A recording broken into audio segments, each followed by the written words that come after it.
अल्हम्दुलिल्लाहि रब्बिल आलमीन वल आक़िबतु लिल मुत्तक़ीन वस्सलातु वस्सलामु अला सय्यिदिल अंबियाइ वल मुरसलीन अम्मा बाद फ़अऊज़ु बिल्लाहि मिनश शैतानिर रजीम बिबरकति बिस्मिल्लाहिर रहमानिर रहीम क़द अफ़लह मन तज़क्का व ज़करा अस्म रब्बिही फ़सल्ला सदक़ल्लाहुल मौलाना अज़ीम व सदक़ा बल्लग़ना रसूलुहुन नबियुल अमीनुल मतीनुल मुबीनुल करीम व नहनु अला ज़ालिका लमिनश शाहिदीन व शाकिरीन वल्हम्दुलिल्लाहि रब्बिल आलमीन। मुअज़्ज़ज़ सामीन, आइए हम और आप इंतहाई अक़ीदत व मोहब्बत के साथ अपनी और सारी कायनात के मरकज़ अक़ीदत अनीसे बेकसा चारा साज़े दर्दमंदा, हम गरीबों के गमगुसार, हम फ़कीरों के सरवत, शहरे यारे इरम ताजदारे हरम, नौबहारे शफ़ाअत शबे असरा के दुल्हा, नौशहे बज़्मे जन्नत अख्तरे बुर्ज़ो रिफ़त, क़ासिमे कन्ज़ो नेमत मालिक जन्नत, जनाबे अहमद मुजतबा मोहम्मद मुस्तफ़ा अरवाहुना फ़िदा सल्लल्लाहु तआला अलैहि वसल्लम की बारगाह बेकस पनाह में झूम झूम कर दरूद पाक का नजराना पेश कर ले। पढ़िए बावाज़ बुलंद अल्लाहुम्मा सल्लि अला सय्यदना व मौलाना मुहम्मदिन मादनिल जूद वल करम वालिहिल किराम व बारिक वसल्लिम सल्लु अलैहि सलातुन व सलामन अलैका या रसूल अल्लाह अस्सलातु व सलामन अलैका या हबीब अल्लाह सल्लल्लाहु तआला अलैहि वसल्लम। सरवर कहूँ के मालिको मौला कहूँ तुझे, सरवर कहूँ के मालिको मौला कहूँ तुझे, बाग़े खलील का गुले ज़ेबा कहूँ तुझे, या रसूल अल्लाह काबा कहूँ के काबे का काबा कहूँ तुझे, बेमिसल हुस्न पाक का जलवा कहूँ तुझे, आता नहीं समझ में कि क्या क्या कहूँ तुझे, अफजल कहूँ कि आला व अवला कहूँ तुझे, और तेरे तो वस्फ़ ऐब तनाही से हैं बरी, हैरान हूँ मेरे शाह मैं क्या क्या कहूँ तुझे, हैरान हूँ मेरे शाह मैं क्या क्या कहूँ तुझे। आखिर रज़ा ने ख़त्म सुखन इस पे कर दिया, खालिक का बंदा खल्क का आका कहूँ तुझे। आखिर रज़ा ने ख़त्म सुखन इस पे कर दिया, खालिक का बंदा खल्क का आका कहूँ तुझे। मुअज़्ज़ज़ सामीन, हम और आप जिस माह मुक़द्दस से गुज़र रहे हैं, शव्वालुल मुकर्रम की आज पहली तारीख़ है, जिसकी पहली रात को लैलतुल जायज़ा आक़ा करीम रऊफ़ुर रहीम सल्लल्लाहु ताला अलैहि वसल्लम ने फरमाया, और दिन को इनाम व इकराम पाने का दिन, बख्शिश का दिन आक़ा अलैहिस्सलातु व तस्लीम ने बयान फरमाया। आइए इस दिन के मुताल्लिक़ जो आक़ा करीम रऊफ़ुर रहीम सल्लल्लाहु ताला अलैहि वसल्लम ने बयान फरमाई कि उम्मत मुस्लिमा को क्या करना चाहिए, को आज अल्लाह तबारक व ताला की तक़दीस व किबरियाई बयान करने का दिन है, और इनाम और इकराम हमें उस वक्त मिलेगा जब हम अपने रब की किबरियाई का तज़किरा करेंगे। तो आइए सब मिलकर के एक मर्तबा अल्लाह की तक़दीस बयान करें सिद्क़ दिल से कि अल्लाह तबारक व ताला इसी अपनी बारगाह में कबूल शरफियत फरमाकर हम सब की बख्शिश अता फरमाए। सब मिलकर के पढ़े अल्लाहु अकबर अल्लाहु अकबर ला इलाहा इल्लल्लाहु वल्लाहु अकबर वलिल्लाहिल हम्द, अल्लाहु अकबर ला इलाहा इल्लल्लाहु वल्लाहु अकबर वलिल्लाहिल हम्द, अल्लाहु अकबर ला इलाहा इल्लल्लाहु वल्लाहु अकबर वलिल्लाहिल हम्द। सुबहानल्लाह माशअल्लाह। के आज ईद उल फित्र का दिन है। ईद का माना होता है औद करना, बार बार आना, खुशी का दिन है। करीम आका अलैहि सलातो व तस्लीम ने फरमाया कि आज का दिन यह ईद का दिन है और ईद का माना होता है खुशी। हालांकि अरबी लुगत के एतबार से और भी कई लुगत है, मसरत है, शादमानी है, राहत है, खुशी है, लेकिन नबी पाक सल्लल्लाहु ताला अलैहि वसल्लम ने मसरत और शादमानी नहीं कहा, बल्कि आका ने फरमाया कि ईद का दिन है। लफ्ज ईद और ये ईद ये औद से बना है। जैसा कि हम बारहा कहते हैं कि अगर किसी की तबीयत खराब हो जाए, फिर सेहत याब हो जाए, फिर वो लौट करके आए, तो हम कहते हैं कि ये औद करके लौट करके ये बीमारी आई। तो आका करीम रऊफुर रहीम सल्लल्लाहु ताला अलैहि वसल्लम ने फरमाया कि ये ईद का दिन है, यानी बार बार आने का दिन है। तो ये मक्कतुल मुकर्रमा के ताजदार, सारी कायनात के ताजदार, आमिना के लाल जनाब मोहम्मद रसूलुल्लाह जो सादिकुल वादुल अमीन है, उस नबी ने फरमाया, जिन्होंने अपने माथे की आंख से अपने रब को देख करके फरमाया कि रब एक है, कि बीमारी बार बार वापस आए ना आए, गम बार बार वापस आए ना आए, लेकिन ये ईद खुशी बार बार जरूर वापस आएंगे। और हर साल आते हैं, हर बार हर साल ये ओद करता है कि आज खुशी का दिन है। और आका करीम सल्लल्लाहु ताला अलैहि वसल्लम ने सिर्फ ये नहीं फरमाया कि साल में एक मर्तबा ईद है, खुशी का इजहार करो, बल्कि दो मर्तबा फरमाया। ईदैन, बकर ईद भी खुशी का दिन है और ईद उल फित्र का दिन भी खुशी का दिन है।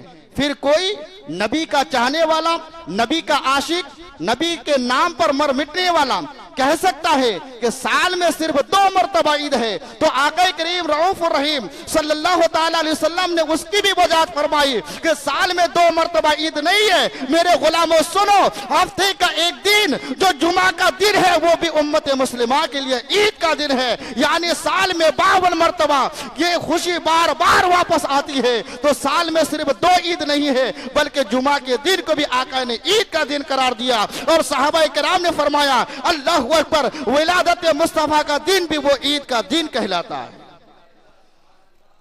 और हम मनाते हैं। लेकिन एक बात जरूर है, सोचे आप, जिस नबी का आप कलमा पढ़ते हैं, हम कलमा पढ़ते हैं,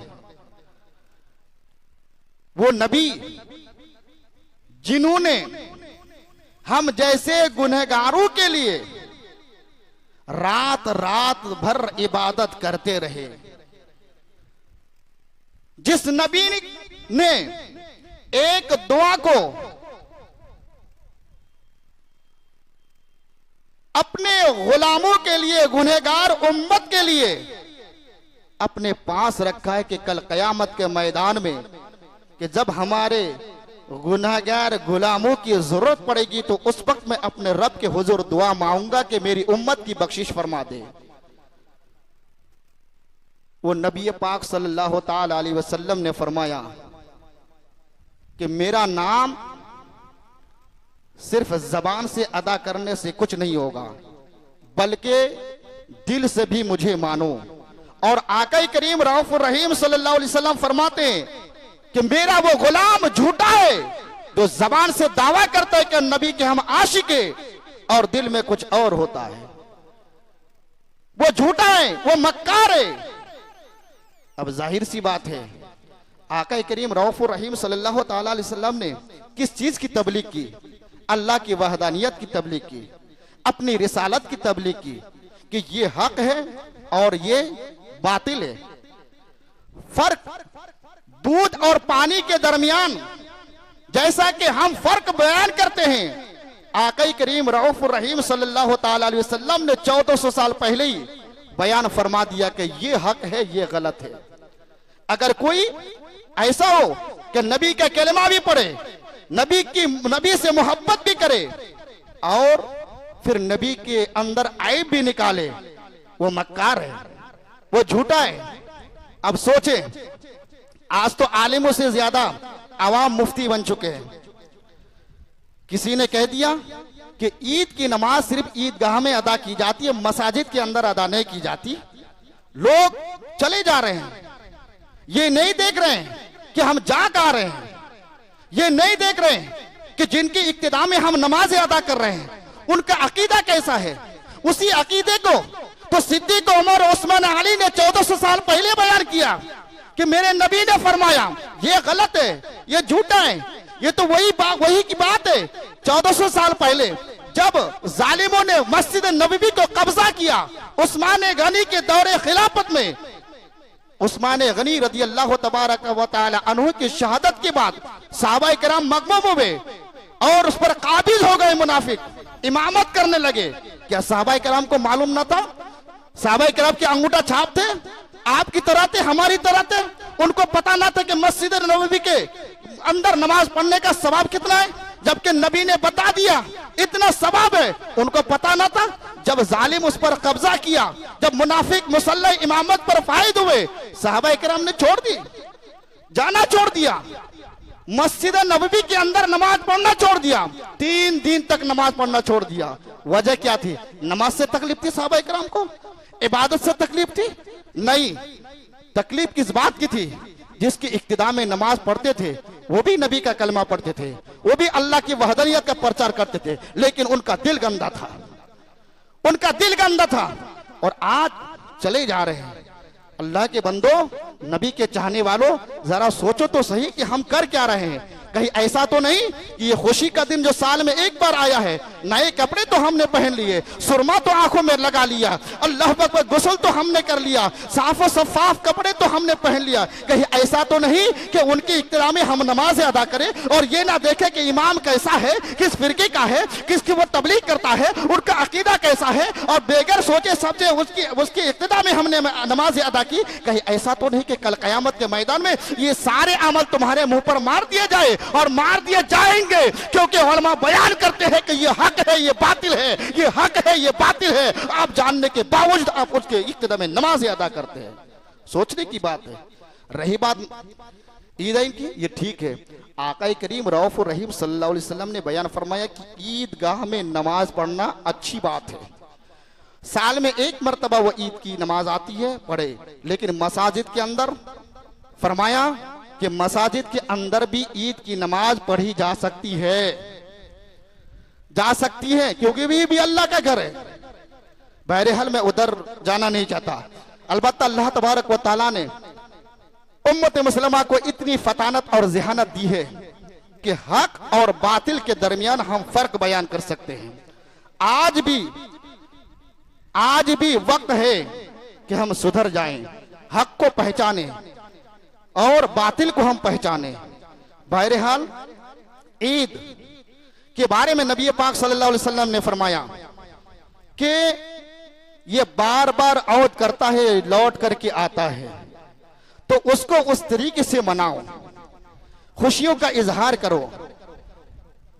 अल्लाह के रसूल सल्लल्लाहु ताला अलैहि वसल्लम के उस फरमान को अत-तरहीब व तरगीब के अंदर तफसीर मुफस्सिरीन हजरत अब्दुल्ला इब्न अब्बास के हवाले लिखते हैं, नबी पाक ने फरमाया कि जब ईद का दिन आता है, ईद का दिन जब आता है, जिसे हम लैलतुल जायजा गुजरने के बाद जो ईद का दिन आता है, उस दिन के बारे में नबी पाक ने फरमाया कि अल्लाह तबारक व तआला फिरिश्तों से फरमाता है, उस रात को, लैलतुल जायजा को, जब अल्लाह का बंदा 30 रोजे या 29 रोजे रख लेता है, रखने के बाद फिरिश्तों को अपनी बारगाह में बुला करके कहता है, फिरिश्तों, जिन्होंने मजदूरी की हो, जिन्होंने मजदूरी की हो, काम किया हो, उनको कितना अजर दिया जाए।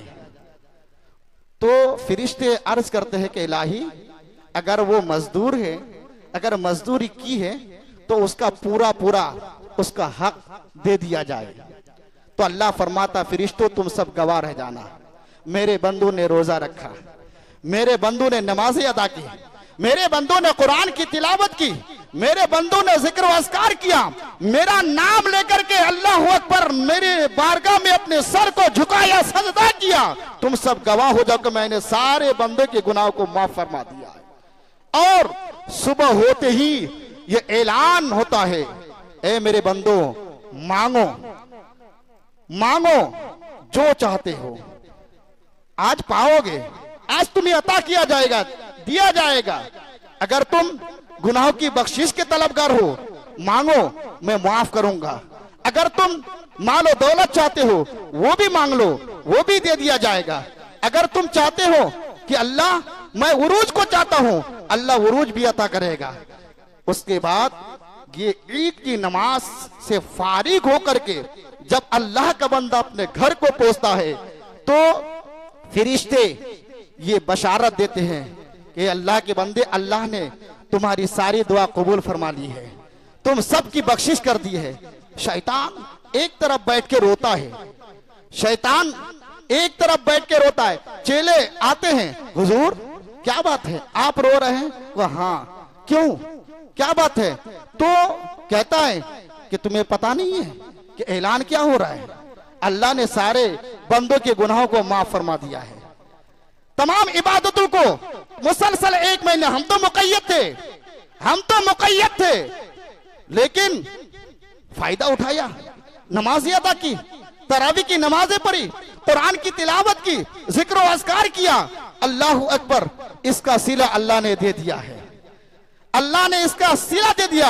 यानी साल भर जो हमने उनसे गुनाह करवाए थे, उन सब ने मिलकर के गुनाह किया था, अल्लाह ने अपने हबीब के सदके अल्लाह पर उन सब के गुनाहों को माफ फरमा दिया है। अब करना क्या है? शागिर्दों ने कहा कि अब करना क्या है? तो अब करना क्या है? ईद की नमाज के बाद अब तुम फिर शुरू कर दो, निकलो गलियों के अंदर, रास्तों में, और जाकर के बहकाओ बनी आदम को, जाओ जुआ के अड्डे पे लेके जाओ, शराब खानों पर लेकर जाओ, अल्लाह अकबर चाय की दुकानों में बैठकर एक दूसरे की बुराइयां करने पर आमादा कर दो, बीवी को शौहर से लड़ा दो, भाई भाई से जगह नफरत पैदा कर दो। इस तरीके से करो ताकि रमजान के मुकद्दस महीने में जो कुछ भी इन सब ने अमल किया है और अल्लाह ने उसका सिला दिया है, फिर बराबर सराबर हो जाए।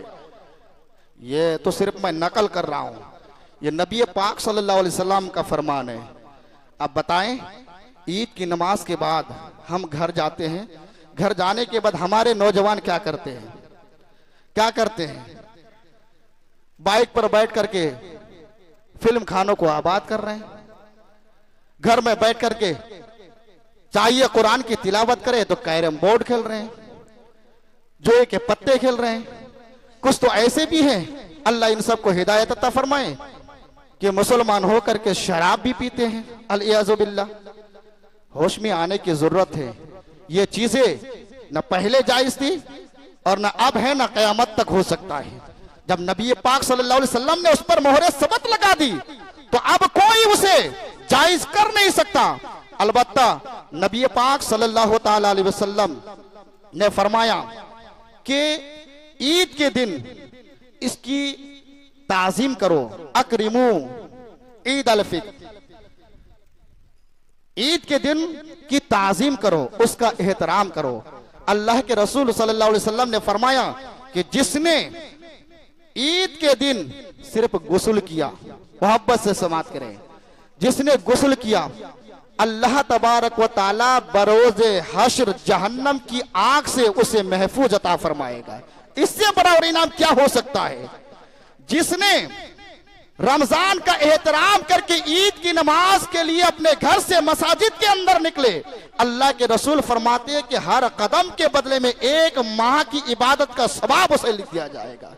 इससे बड़ा इनाम और इकराम क्या हो सकता है?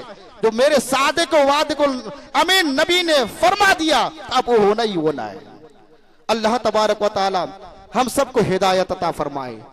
ईद के दिन हम ताजीम करें, अल्लाह का तज़किरा करे, उसकी किबरियाई का बयान करे।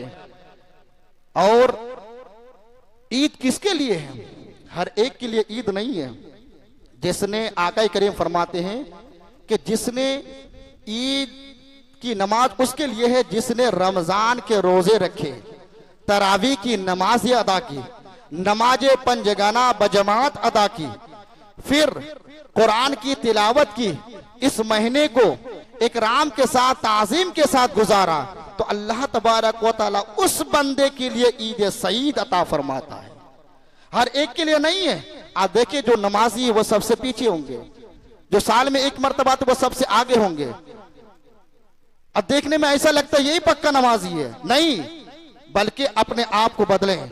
अगर हमने जाहिर को अगर आरास्ता किया, नए कपड़े हमने पहने फरमाने मुस्तफा के मुताबिक, हमने अपने जिस्म पर अगर इत्र से मुअत्तर किया कपड़ों को और अच्छे तरीके से गुस्ल किया, साफो शफाफ जो एक ने अपने जिस्म को किया, और हम नमाज ईद के लिए आ गए, बजाहिर हमने तो अपने आप को पाक और साफ कर दिया। अगर दिल हमारा गंदा है तो फिर ये नए कपड़े पहनने से कुछ नहीं होगा, ये इत्र लगाने से कुछ नहीं होगा, आंखों में सुरमा लगाने से कुछ नहीं होगा। तो जो मेन दिल है, उस दिल के अंदर जो गंदगी है, उस मासियत को दूर करना है। अगर हमने रमजान का रोजा रखा, कुरान की तिलावत के जिक्र और अस्कार किया, जो कुछ भी करना था आमाल खैर किया, अगर हमारा बातिन, हमारा दिल अगर गंदा है, अगर हमारे दिलों के अंदर भाई की नफरत है, अगर हमारे भाइयों के लिए हमारे दिल में हसद है, बुग़्ज़ किना है, अगर माँ बाप की नाफरमानी है, अल्लाह अकबर तर्के सलात व सौम है, अगर जो है कि माँ बाप हमसे नाराज है, बड़ा भाई हमसे नाराज है, तो फिर ये ईद के दिन अल्लाह अकबर खुशियों का इजहार करके कुछ नहीं होगा, नए कपड़े पहन करके कुछ नहीं होगा। और हमारा मजहब तो इतना बेहतरीन और मुहज्जब मजहब है कि ऐसा मजहब इस कायनात के अंदर आया ही नहीं है। हमने देखा है कि माजी में भी ऐसा हुआ, हाल तो हम देख रहे हैं अपनी आंखों से कि हर धर्म के अंदर, हर मजहब के अंदर गंदगियां होती है, उसमें नाचना गाना पाया जाता है, शराब नोशी अय्यासी वगैरह उसमें शामिल होती है, उरियानापन, मर्द औरत का एकजा होना पाया जाता है। लेकिन हम सब के आका मोहम्मद अरबी सल्लल्लाहु ताला अलैहि वसल्लम जो शरीयत लेकर के आए, जो धर्म, जो मजहब लेकर के आए, आपको ये नहीं मिलेगा। क्यों? अल्लाह के रसूल ने फरमाया कि हर दिन तुम अल्लाह और उसके रसूल को याद करो, लेकिन जो गिने चुने दिन हैं, जो मखसूस रातें हैं, जो मखसूस दिन है, उसमें बिलखुसूस अल्लाह की तकदीस का जिक्र किया करो, अल्लाह की तकदीस का जिक्र किया करो। और जब हम, आखिरी बात अर्ज करूं, जाएं यहां से, अगर हमसे हमारा भाई रूठा है तो उसके, क्योंकि इस्लाम झुकने को सिखाता है, अकड़पन को बर्दाश्त नहीं करता। इसलिए आप कहेंगे कि अपनी तरफ से कह रहे हैं, मैं कहता अपनी तरफ से नहीं, ये जो इब्लीस, जो फिरिश्तों का हेड मास्टर था, उस वक्त उसका नाम अजाजील था, उसको किसने बहकाया? उससे बड़ा रुए जमीन पर कोई बड़ा आलिम था? आलिम था उससे बड़ा कोई? जिस वक्त इस रुए जमीन पर कोई आलिम नहीं था, तब वो आलिम था। लेकिन नतीजा क्या हुआ? अपने दिल के अंदर हसद पैदा किया, बुग़्ज़ व इनाद पैदा किया, तो फिर उसके सर पर अल्लाह रब्बुल इज्जत ने ज़वाल पैदा किया, फिर उखरूज करके वहां से यहां निकाल दिया। तो अल्लाह ये तकब्बुर, गुरूर को पसंद नहीं करता। अगर हमसे कोई भी भाई हो, माँ हो, बाप हो, या अपने खेश व कारिब हो, दोस्त व अहबाब हो, अगर हमसे नाराज है तो उसको हम राजी करें, उससे माफी मांगे कि भाई जबान से अगर हमसे कोई तकलीफ दे चीज हो गई है, हमने कुछ कह दिया है, तो अल्लाह के वास्ते मैं आपको माफ करता हूं, आप भी मुझे माफ कर दे। क्योंकि मौत का कोई भरोसा नहीं है, मौत का कोई भरोसा नहीं है। क्या भरोसा है जिंदगानी का? आदमी बुलबुला है पानी का। मैंने कहा था कि बहुत सारे लोगों से मेरी मुलाकात पिछले साल को हुई थी, इस साल हाजिर नहीं है, वो दुनिया से जा चुके हैं, चले गए हैं। तो मौत का कोई भरोसा नहीं है। तो जाने से पहले पहले आप अपने दिल को साफ कर ले, अपने दिल की गंदगी को दूर करें, और सबसे खुशी ब खुशी मिले एक दूसरे को सलाम करे और अपने अकीदे को मजबूत बनाए। इंशाअल्लाह देखे नबी पाक का फरमान है कि जो अपने अकीदे को इस कायनात के अंदर महफूज रखेगा, मुस्तहकम रखेगा, अल्लाह रब्बुल इज्जत उसी की वजह से उसको उरूज इर्तिका अता फरमाएगा, किसी चीज की फिर कमी नहीं होगी। हम घर जाए और आका करीम रऊफ रहीम सल्लल्लाहु ताला अलैहि वसल्लम का प्यारा तरीका, सुन्नत तरीका ये, जब हम घर जाएं तो अपने घर जो छोटे छोटे बच्चे वो ईदी दिया करें। नबी पाक सल्लल्लाहु ताला अलैहि वसल्लम ईद की नमाज की अदायगी के बाद अपने घर तशरीफ नहीं ले गए। अनीसुल वाइज़ीन के अंदर लिखा है कि अपने घर नहीं गए, बल्कि अपनी प्यारी बेटी, चहीती बेटी खातून जन्नत फातिमा ज़हरा के यहाँ तशरीफ ले गए। हसनैन करीमैन छोटे थे, दौड़ते हुए आए और आने के बाद दामन मुस्तफा को पकड़ लिया और कहा कि नाना जान मुझे ईदी चाहिए, मुझे ईदी चाहिए। तो आका करीम रऊफुर रहीम सल्लल्लाहु ताला अलैहि वसल्लम ने हसनैन करीमैन की मर्जी के मुताबिक ईदी अता की और उसके बाद अपने दोनों हाथों को रब के हुजूर उठा करके अर्ज की कि अल्लाह, जिस तरीके से मेरे इन दोनों शहजादों ने मुझसे ईदी तलब की है और उसके मर्जी के मुताबिक मैंने ईदी अता की है, ए अल्लाह मैं भी ईदी के तलबगार हूं। मैं भी, मेरे नबी ने अपने गुलामों का कितना ख्याल रखा है, अल्लाह मैं भी ईदी के तलबगार हूं। अल्लाह ने फरमाया महबूब तू चाहता क्या है, चाहता क्या है? अर्ज किया कि अल्लाह मैं चाहता यही हूं, मेरी ईदी ये है कि मेरे गुनहगार उम्मतों की बख्शिश, मेरे गुनहगार उम्मतों की बख्शिश है। तो अल्लाह ने फरमाया महबूब जा मैंने अता कर दिए है, जा मैंने अता कर दिए है कि खुदा की रजा चाहते हैं दो आलम, खुदा चाहता है रजाए मोहम्मद। ऐसे नबी अल्लाह ने हमें अता की है, उनके नक्शे कदम पर तो चले, उनके फरामीन पर तो हम अमल करें। अल्लाह अकबर। एक तरफ उस नबी की गीत गाते हैं और दूसरी तरफ जो है कि फरामीन रिसालत को हम तर्क करते हुए नजर आते हैं। फिर हम चाहते हैं कि अल्लाह हमें दुनिया में उरूज अता करे, अल्लाह हमें उरूज अता करे। ये कभी नहीं हो सकता, ये कभी नहीं हो सकता। अल्लाह के हुजूर या रिज़्क़ हम सारे मुसलमानों को हिदायत अता फरमाए। टाइम तकरीबन हो रहा है, बस 1 मिनट के लिए आप हजरात खड़े हो जाइए और अपनी सफ को दुरुस्त कर लें। और जो हजरात बाहर खड़े हैं, ऊपर जगह खाली है, आप हजरात ऊपर तशरीफ ले जाएं और इत्मीनान और सुकून के साथ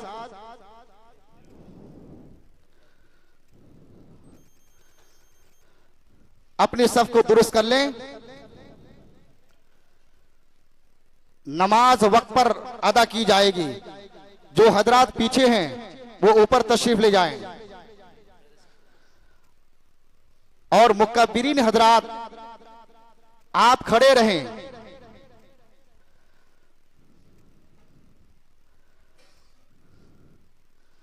आप हजरात बैठ जाएं और जो मुकब्बिरीन हजरात हैं वो खड़े रहें।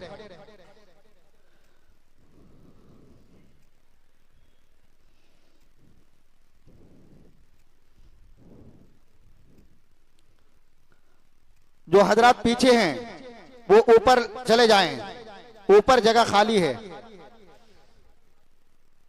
बस अल्लाह तबारक व ताला के हुजूर ये अरीजा है कि हम सारे मुसलमानों को बिलखुसूस आज के जो इनामात व इकरामात है इसे हमें नवाज दे, हमें नवाज दे। और एक आखिरी बात अर्ज करता चलूं।